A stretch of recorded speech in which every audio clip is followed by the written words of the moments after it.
हाय, आपके साथ मैं हूँ Surabhi Sharma. India TV YouTube channel subscribe करिए, बेल आइकन दबाएं।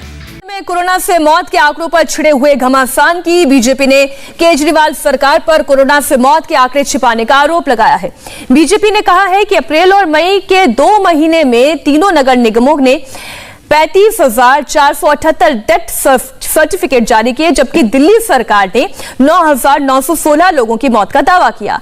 तीनों नगर निगम ने आज कोरोना से मौत के आंकड़े जारी किए। इसके मुताबिक 2 महीने में साउथ एमसीडी ने 13,560, ईस्ट एमसीडी में 5,853 लोगों की कोरोना से मृत्यु हुई है, जबकि अप्रैल मई में नॉर्थ एमसीडी में 16,065 लोगों की कोरोना की वजह से जान गई है। और इस वक्त भास्कर मिश्रा हमारे संवाददाता इस खबर पर जुड़ गए हमारे साथ। भास्कर, ये बात तो तय है कि एमसीडी के आंकड़े और दिल्ली सरकार के आंकड़ों में जमीन आसमान का फर्क नजर आ रहा है। बिल्कुल, देखिए ये फर्क पिछली बार जब पहली लहर थी तब भी देखने को मिला था। एमसीडी का ये कहना है कि जिस किसी की भी डेथ होती है, अंतिम संस्कार की जिम्मेदारी एमसीडी की है, चाहे वो शमशान घाट पहुंचे या कब्रिस्तान, वो एमसीडी की जिम्मेदारी है। और इसीलिए जो डेथ के काउंट है उसमें कोई हेरा फेरी नहीं हो सकता। हम लोग उसी हिसाब से वो डे टू डे आंकड़ा बढ़ाते जाते हैं जितना ऐड होते जाता है। उस हिसाब से सिर्फ 2 महीने की अगर बात करें तो 35,000 से अधिक डेथ सर्टिफिकेट अभी तक जारी किए जा चुके हैं। और ये डेथ सर्टिफिकेट, हालांकि इसमें नॉन कोविड डेथ भी शामिल है। सिर्फ अगर कोविड डेथ की बात करें तो वो भी 20,000 से अधिक है। तो दिल्ली सरकार का जो आंकड़ा है उससे डबल से ज्यादा एमसीडी का आंकड़ा है जो कि कोविड की वजह से डेथ हुआ है राजधानी दिल्ली में। और ये भी सिर्फ उन्हीं का आंकड़ा है जो हॉस्पिटल में डेथ हुआ है। घर में जिनकी डेथ हुई वो और अलग होता है। इस लिहाज से ये बहुत बड़ा अंतर है दोनों में। हालांकि दिल्ली सरकार का ये कहना है कि हमारे पास डेथ ऑडिट कमेटी है और उस कमेटी के द्वारा जो रिकमेंड किया जाता है, जो संख्या निर्धारित की जाती है, वही हम बताते हैं, उसमें कोई हेरफेर नहीं की जा सकती है। एक बड़ी बात जो अभी एमसीडी के द्वारा बताया गया है वो ये कि जब दिल्ली में बहुत ज्यादा लोगों की मौत हो रही थी कोरोना की वजह से, उस समय दिल्ली सरकार बहुत कम आंकड़े बता रही थी। और अब जबकि कम अंतिम संस्कार हो रहे हैं, शमशान घाटों पे कम भीड़ है, वहां ज्यादा आंकड़े बताए जा रहे थे, यानी कॉम्पनसेट करने की कोशिश है। तो हो सकता है कि ये दोनों का गैप जो है अगले कुछ और दिनों में जाके थोड़ा और कम हो जाए।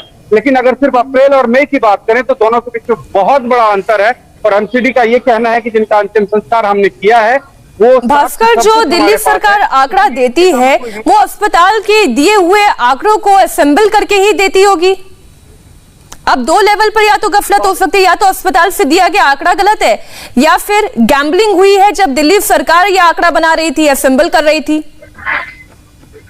देखिए, 2 चीज होता है। कोरोना से अगर किसी भी व्यक्ति की मौत होती है तो उसके बाद वो डेथ ऑडिट कमेटी के पास वो मामला जाता है, वो जांच होता है और जांच के बाद क्लियर होने के बाद ही उसको काउंट किया जाता है, जो हर दिन जो हेल्थ बुलेटिन है उसमें शामिल किया जाता है। तो दिल्ली सरकार का ये कहना है कि केंद्र सरकार की गाइडलाइंस के तहत डेथ ऑडिट कमेटी बनी थी और उसके तहत जो भी डेटा हमारे सामने आता है वो हम रखते हैं। जबकि एमसीडी का ये कहना है कि उनके पास हॉस्पिटल से जो डेड बॉडी आती है और कोविड प्रोटोकॉल के तहत जो उसका अंतिम संस्कार करते हैं पॉजिटिव का, तो उसका डेटा उनके पास अलग होता है और इसलिए हम कोई हेरा फेरी नहीं कर सकते। तो दोनों अपनी अपनी जगह जांच का और इंतजार करते हैं। भास्कर, पूरी जानकारी के लिए आपका शुक्रिया। तीनों नगर निगम के आंकड़ों के आधार पर ही बीजेपी प्रवक्ता संबित पात्रा ने केजरीवाल पर अटैक किया। संबित पात्रा ने यह भी आरोप लगाया कि केजरीवाल दिल्ली में ऑक्सीजन नहीं, शराब की होम डिलीवरी में कामयाब रहे और उनका मोहल्ला क्लिनिक अब हो हल्ला क्लिनिक बन गया है। 2 महीने, अप्रैल और मई का महीना, यह 2 महीना सर्वाधिक महत्वपूर्ण महीने रहे थे जहां तक कि कोविड के सेकेंड वेव का संबंध है।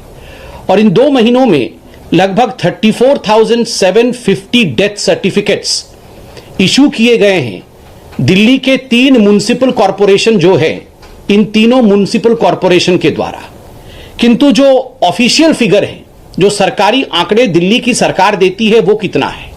वह है 9,916 सर्टिफिकेट। कहां तो 35,000 और कहां मात्र 9,000 सर्टिफिकेट दिए गए हैं दिल्ली सरकार द्वारा। एक तरह से अगर यह देखा जाए तो यह 250% इंक्रीज है, 250% इजाफा है संख्या में मृतकों की, जो आंकड़े दिखाए गए और जो वास्तविक संख्या है मृतकों का। बंधुगण, जो ऑफिशियल कोविड फिगर्स 2 महीने के रहे हैं वो कुल मिलाकर के 13,201 रहे हैं, और जो डिफरेंस होता है म्युनिसिपल कॉरपोरेशन द्वारा दिए हुए आंकड़ों का और ऑफिशियल फिगर्स का, वो होता है 21,549। आप सोचिए, अनअकाउंटेड डेथ 21,000 से अधिक ऐसी मृत्यु हुई हैं दिल्ली शहर के अंदर जो अभी तक अनअकाउंटेड है, जिनके विषय में कोई हिसाब देने को तैयार नहीं। आप तो सेकेंड वेव से पहले भी कह रहे थे हम सारी तैयारी कर रहे हैं, हम हॉस्पिटल बना रहे हैं, बेड बना रहे हैं, होम डिलीवरी ऑक्सीजन का करेंगे। अरविंद जी, आप तो होम डिलीवरी ऑक्सीजन का करना चाहते थे, मगर एक्चुअली मुझे कष्ट लग रहा है कहते हुए, होम डिलीवरी आज अल्कोहल अर्थात शराब का कर रहे हैं। शराब के होम डिलीवरी में आप सक्सेसफुल रहे, किंतु ऑक्सीजन के होम डिलीवरी में, कंसंट्रेटर्स के होम डिलीवरी में, दवाइयों की होम डिलीवरी में आप सक्सेसफुल नहीं रहे। और क्यों नहीं रहे, इसका जवाब भी आपको श्वेत पत्र में देना चाहिए। अरविंद जी, मुझे बड़े दुख के साथ कहना पड़ रहा है, मोहल्ला क्लिनिक के विषय को आपने 2015 से ही उठाया, और दरअसल ये मोहल्ला क्लिनिक नहीं, ये हो हल्ला क्लिनिक थे।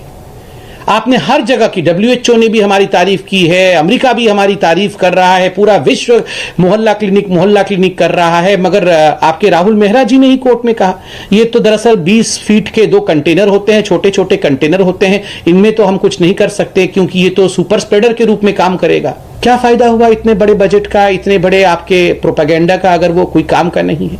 ये जो हो हल्ला क्लिनिक के विषय में आपने इतना हो हल्ला किया था, उसके विषय में भी आप जरा व्हाइट पेपर में मेंशन करिए।